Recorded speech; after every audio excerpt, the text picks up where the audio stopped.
Bonjour, je ne sais pas si vous m'entendez. En tout cas, on m'a demandé d'intervenir pour la refoua shlema de Noah Esther Bat Shoshana. Jennifer va prendre aujourd'hui, je ne sais pas si vous m'entendez, juste faites signe. Très bien. Ok, on va prendre aujourd'hui une lettre du Rabbi très intéressante sur le bitachon, sur la Emouna, sur la foi, le devoir de chacun d'entre nous d'agir matériellement. Mis à part le fait qu'on doit agir matériellement, on a aussi le devoir d'agir spirituellement. Alors c'est vrai que quand on parle de guérison, quand on parle de refoua, parfois on se pose des questions, parfois on se demande est-ce que ça vaut la peine? Est-ce qu'il faudrait aller voir le docteur? Peut-être juste avoir confiance en Dieu tout court. Il y a des centaines de lettres du Rabbi dans lesquelles on parle sur l'importance d'agir et matériellement et spirituellement. Et c'est ce qu'on va voir aujourd'hui dans cette lettre ensemble, dans laquelle on va pouvoir apprendre une merveilleuse lettre, dans laquelle le Rabbi décrit, si vous avez les Grot Kodesh à la maison, vous pouvez suivre le Grot Kodesh volume 2, page 179, c'est la lettre 256.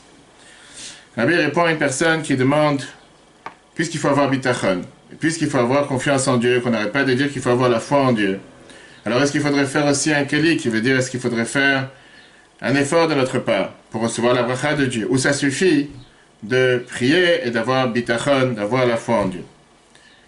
Et Rabbi répond à cette personne en disant, tu m'as écrit en me disant que tu as entendu que les tzadikim, les justes, n'ont pas besoin de faire un keli, n'ont pas besoin de faire un effort. Et donc tu demandes une question, si c'est comme ça, pourquoi par exemple Abraham a dû faire un effort face à Sarah quand il est descendu en Égypte et quand il lui a dit « Dis que tu es ma sœur, ne dis pas que tu es ma femme ». Si tout allait bien, apparemment, il n'aurait pas été censé faire un effort, il aurait dû juste se confier à Dieu et dire que Dieu va l'aider. C'est sûr que Dieu l'aurait aidé. Le Rabbi donne une merveilleuse réponse. Et la réponse, elle est qu'en règle générale, à part le bitachon, à part le fait qu'on a le devoir d'avoir la foi en Dieu, confiance en Dieu, on doit aussi faire un effort. Et c'est valable pour tout dans la vie, comme on va voir dans cette merveilleuse lettre. Parce que tout le Tanakh, toute la Bible et tous les enseignements de nos sages sont pleins de ces exemples. Le fait qu'on fait un effort matériellement, c'est pas contradictoire à la foi que nous avons en Dieu, au bitachon. Puisque on dit à chaque juif que Dieu va le bénir dans tout ce qu'il fait. Ça, c'est l'explication que le Sifri nous donne sur le Chumash Dvarim, le Deutéronome, chapitre 15, verset 18. Qu'un juif qui a confiance en Dieu, il a aussi confiance que Dieu va le bénir dans n'importe quelle chose qu'il va faire, mais il doit le faire concrètement. De là, on comprend deux choses. Premièrement, le fait qu'on doit faire un effort. Et le fait que ça va amener la bénédiction. On doit le faire parce que Dieu nous a demandé. Je vais voir tel et tel docteur, je vais voir tel et tel hôpital, pas parce que j'ai confiance dans le docteur ou j'ai confiance dans l'hôpital, mais parce que c'est ce que Dieu m'a demandé de faire. Et je sais qu'à travers lui, Dieu va envoyer la bénédiction, la guérison pour telle ou telle personne. En l'occurrence, aujourd'hui, pour Noah Esther Bat Shoshana Jennifer. Ça, c'est numéro un. Si jamais quelqu'un il pense que non, il est parti dans tel hôpital ou tel docteur et c'est pour ça qu'il a reçu telle et telle guérison, c'est vrai que c'est un doute et c'est une tâche dans le bitachon. Maintenant, de l'autre côté, puisque Dieu nous a demandé de faire ce qui dépend de nous, pourquoi? Parce que comme c'est écrit dans la Gemara Avodazara, page 3a, Dieu ne vient pas pour argumenter avec ses créatures. Et donc, si à un certain moment, on n'a plus quelque chose à faire matériellement, ça même, c'est une preuve que Dieu nous a rendu quitte de faire quoi que ce soit matériel. C'est pas pour autant qu'on doit affaiblir notre bitachon, notre foi en Dieu. Mais il reste deux questions. Dans sa lettre, le Rabbi décrit comme quoi, si c'est comme ça, si de toutes les façons, l'effort que je fais matériellement n'a pas d'importance, ou bien ça a une importance seulement parce que Dieu m'a demandé de le faire, alors à quoi sert de faire un effort? À quoi sert de faire quelque chose de ma part? Puisque de toutes les façons, c'est ce que Dieu qui a décidé. Autant prier, mettre mes efforts dans la prière, et ne pas forcément agir matériellement. Et deuxième question, qu'est-ce qui va se passer si je décide de ne pas faire un effort? Rabbi continue dans sa merveilleuse lettre. Par rapport à la première question, c'est expliqué dans la Chassidoute le fait que plus on agit d'en bas, plus Dieu il agit d'en haut et vice-versa. que Dieu décide de nous envoyer une abondance d'en haut grâce aux efforts que quelqu'un ait fait naturellement en bas. Et donc une personne qui reflète Dieu, puisqu'on est tous créés à l'image de Dieu, doit faire un effort matériel. C'est exactement ce qu'on voit dans la Torah, qu'à chaque fois que Dieu nous dit de faire Shabbat, Dieu il demande 6 jours tu travailleras et le 7e tu te reposeras. Dieu n'a jamais dit de faire seulement Shabbat sans travailler 6 jours d'abord. On n'a pas le devoir de faire Shabbat 7 jours sur 7. 7 jours, c'est la semaine. 6 jours on doit travailler, le 7e jour on doit se reposer. Mais on doit bien travailler pour pouvoir se reposer. Par rapport à la deuxième question qui a été demandée, qu'est-ce qui se passe avec celui qui va dire comme quoi il ne va pas faire d'effort ou il ne va pas faire un réceptacle, un récipient pour pouvoir recevoir la bénédiction, malgré qu'il a le pouvoir de le faire. Viens de sage dans la Gemara Shabbat, page 32a, disent L'olam al yalech adam b'makom sakana, une personne n'a pas le droit d'aller dans un endroit de danger. Et il va dire Oulay osim lines, peut-être on me fera un miracle, Shema, peut-être, Ein osim lines, on ne lui fera pas de miracle. Ça veut dire que, pas seulement que son bitachon ne servira à rien, pas seulement que sa foi en Dieu ne servira à rien, mais il sera même puni sur soi. Parce que c'est considéré comme s'il s'est mis volontairement en danger. Et si jamais la Gemara continue et si on lui fait un miracle, à ce moment-là, on va lui diminuer de ses mérites. Pourquoi? Ramban, Nachmanide vient nous donner la réponse, parce que tu déranges Dieu pour rien. On t'a dit de ne pas te mettre dans un lieu en danger. Tu as décidé de sauter du 10e étage pour aller au minyan, pour aller faire une mitzvah, et tu te dis, puisque j'ai sauté du 10e étage, Dieu va m'aider parce que c'était pour une mitzvah. Dieu dit non, je ne vais pas t'aider. Si jamais Dieu l'a aidé, ça sera contre-productif ou ça sera certainement diminué de ses mérites. Ah, la question qui a été demandée au Rabbi, c'était par rapport au tzadikim. Les justes, même que leur neshama, leur âme est habillée dans un corps matériel. Néanmoins, on sait très bien que ces tzadikim aussi ont le devoir de faire ce qu'on appelle un keli, faire un réceptacle pour recevoir la bénédiction. Et ça dépend de quel type de tzadikim. Il y a des tzadikim, des justes, que eux, puisque les sujets du monde ne les troublent pas, ils ne sont pas impressionnés par les sujets du monde, ça ne les dérange pas du tout de s'attacher avec Dieu. Automatiquement, même quand ils sont en train d'être occupés dans les sujets du monde, ils sont totalement attachés avec Dieu. Alors, ils n'ont pas besoin de faire ce qu'on appelle un récipient, de faire un récepteur. C'est écrit dans Torah Traim, le Rabbi dit, comme quoi, qu'un livre du Admour Amtsaï, comme quoi les patriarches étaient du premier niveau. C'était des bergers. Ils ont vécu de manière totalement isolée du monde, pour ne pas être dérangés par les sujets du monde. De là, pourquoi Abraham, comme on a dit tout à l'heure, quand il est parti en Égypte, il a bien de fait de demander à sa femme, ne dis pas que tu es ma femme, dis que tu es ma sœur. Pareil à Yaakov, quand il était devant Esav, son frère, il a fait tout type de ruse pour ne pas être capturé et tué par son frère. Yosef, à contraire, Yosef qui était à un niveau plus élevé, il n'avait pas besoin de faire ce récipient pour pouvoir recevoir la bénédiction.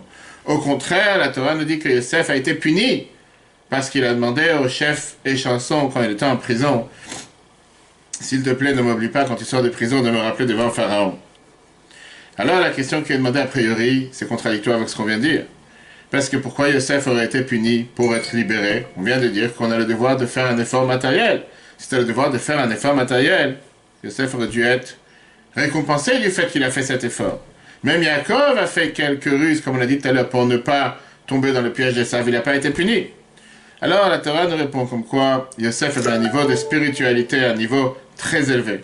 Et puisque c'était un niveau énormément élevé, automatiquement pour Yosef, c'était pas idéal pour lui de venir et d'attendre et de faire comme s'il allait dépendre de cet effort qu'il a fait envers ce chef Échanson. Alors continuons avec la Parnassa. Rabbi continue dans ses lettres en disant, on sait très bien que la Parnassa c'est exactement la même chose. Il y a une Parnassa qui vient comme du pain de la terre, il y a une Parnassa qui vient comme le pain du ciel, les parachutes de cette semaine, entre l'autre ashlach, la manne qui tombe du ciel. La différence, elle est, comme on l'a dit tout à l'heure, dépendant par rapport aux différents niveaux de la personne. Le Midrash vient et nous dit, suite à ce qu'Abraham a dit, dis que tu es ma sœur, ne dis pas que tu es ma femme. De là, on apprend qu'on a le droit d'abattre un animal Shabbat pour un malade. Certains demandent la question, quel rapport entre les deux? Quel rapport entre le premier niveau, le premier point qu'Abraham a dû dire à sa femme, dis que tu es ma sœur et dis pas que tu es ma femme, et abattre un animal pour Shabbat? Il y a des commentateurs qui viennent et qui nous expliquent ça de manière la plus simple possible. Le fait qu'Abraham il a fait certaines ruses pour ne pas tomber dans le piège chez les Égyptiens et il ne s'est pas appuyé seulement sur son bitachon, sur sa foi en Dieu qui va lui faire un miracle, on apprend aussi de cette règle que pour un malade, Ein Samchim Alanes. Donc, Marab Sachim, page 64b, qui nous dit comme quoi, même pour une personne malade, on n'a pas le droit de s'appuyer sur un miracle. On n'a pas le droit de dire, laisse tomber, je reste à la maison, je suis malade, que Dieu nous en préserve, Dieu va m'envoyer la guérison. Non, on doit agir matériellement, on doit aller chercher le meilleur médecin et le meilleur médicament. Ce qui veut dire, qu'est-ce que ça veut dire qu'on doit avoir aussi cet aspect matériel?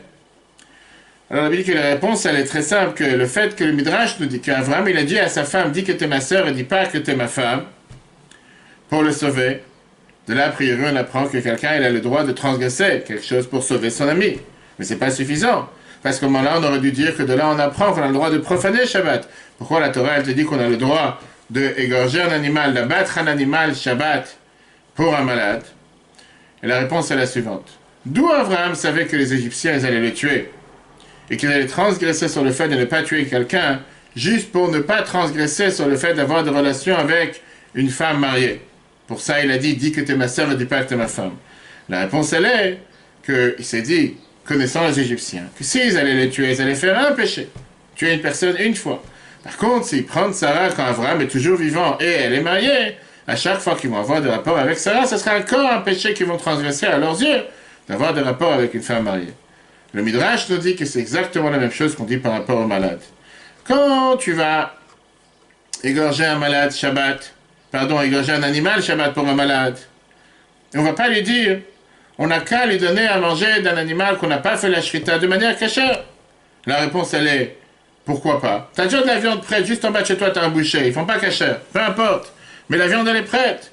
Cette viande peut guérir ce malade, puisque le docteur a dit qu'il faut absolument qu'il mange de la viande maintenant. Pourquoi j'irai maintenant abattre un animal Shabbat et faire la shrita de manière cachère? La réponse, elle est que si quelqu'un mange du manger non cachère, un animal qui n'a pas été abattu de manière cachère, il va transgresser à chaque fois, à chaque 30 grammes qu'il va manger. Il va transgresser du fait qu'il a mangé quelque chose de non cachère. Par contre, si tu vas abattre un animal Shabbat, tu vas transgresser seulement un péché. Comme c'est écrit dans le Shulchan Aruch, la loi de Shabbat, le Siman 328, Seif 16. Alors, comment le Midrash il apprend de l'histoire d'Abraham qu'on a le droit de battre un animal Shabbat pour un malade qui est un péché d'une seule fois? L'essentiel, c'est de ne pas lui donner à manger de la viande non cachère où il pourrait éventuellement risquer de transgresser plusieurs péchés. Chez Abraham, les deux étaient, on va dire, égales. Il y avait ou la faute de vouloir tuer quelqu'un, comme les Égyptiens auraient voulu faire, soit d'avoir des relations interdites, que les deux sont exactement la même punition et la même gravité. Et d'où Abraham savait que les Égyptiens vont faire un tel calcul en disant non, on préfère tuer quelqu'un une fois en tuant Abraham que d'avoir des rapports interdits, etc. On ne parle pas ici de tellement grandes sadikim qu'ils avaient tellement peur que si jamais ils allaient faire un péché en plus ou un péché en moins, ça aurait été une grande différence. Pour ça, l'Arabie dit qu'on peut donner la réponse de manière différente. Si les Égyptiens, ils auraient pris Sarah par force, Abraham, il n'aurait pas pu les empêcher. Lui, il serait arrivé à un niveau de désespoir. Pourquoi? Parce que malheureusement, on a affaire avec des voyous, on a affaire avec des bandits, on sait très bien ce qu'ils ont fait avec le peuple juif. Et donc, à ce moment-là, on aurait pu dire qu'il aurait totalement désespéré de revoir un jour Sarah. Sarah aurait été considérée comme une femme divorcée. Et d'après les Noachides à l'époque n'avaient pas le devoir d'écrire un acte de divorce par rapport à Sarah, seulement se séparer l'un de l'autre. Donc Sarah n'aurait pas été considérée encore pour une femme mariée, même si c'est quelque chose qui aurait été abominable, et c'est sûr qu'ils auraient peut-être préféré de se séparer d'Abraham en le tuant. Ça, c'est le débat que la Bible parle dans cette lettre. Mais je voulais terminer avec une autre lettre, qui est une lettre très très riche quand on parle du bitachon, la foi qu'on doit avoir. Une lettre que la Bible a écrite le 16 Elul 1950, dans le volume 3 des Kodesh, la page 441, la lettre 734. Plusieurs autres cours que vous pouvez retrouver sur l'application eTorah, eTorah sur Google et Apple, sur les grottes du Rabbi, sur le sujet du bitachon en général concernant les médicaments et concernant la médecine. Dans cette lettre, le Rabbi il écrit, tu m'écris que le docteur a dit à ta femme qu'elle doit être plusieurs jours à l'hôpital pour des examens.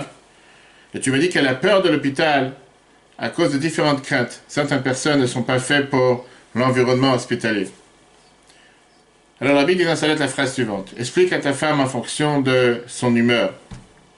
Dieu a créé le monde et Dieu gère le monde à chaque instant.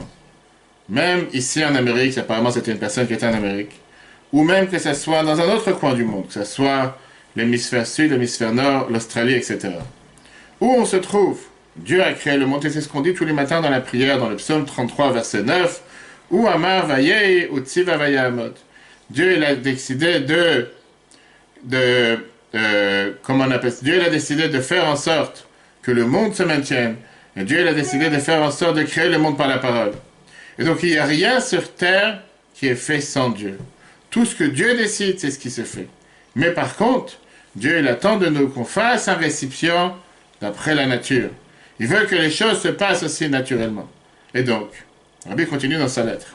Quand un juif, un homme ou une femme, se sent pas bien, et il appelle le docteur, ça ne veut pas dire que le docteur peut faire ce qu'il a envie sur terre. Ce qui se passe, c'est que Dieu a choisi ce docteur pour pouvoir être son envoyé et remplir la mission que Dieu lui a donnée pour guérir cette personne.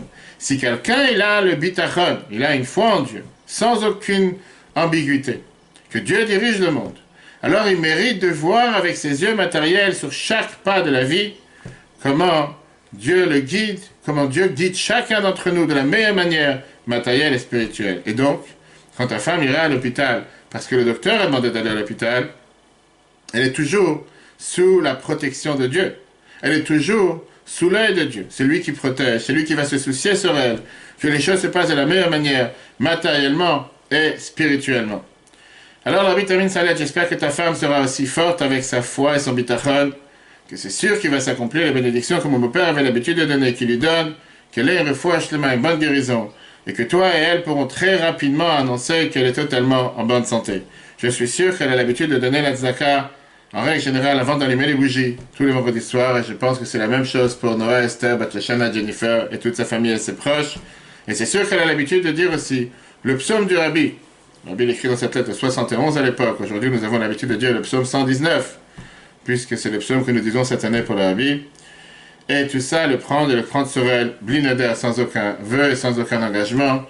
Que Dieu fasse que notre très cher Noah, Esther, ait une refouach lema, une longue vie, une bonne santé, ainsi que tous les peuples juifs, partout où ils se trouvent, tous ceux qui ont besoin de bonnes nouvelles et de bonne santé, qui soient guéris. Le cours sera en replay sur l'application eTorah, eTorah sur Google et Apple, ainsi que tous les autres cours, plus de 800 cours sur l'application. Très bonne journée à tous, qu'on annonce et qu'on partage toujours que des bonnes nouvelles, et à très bientôt.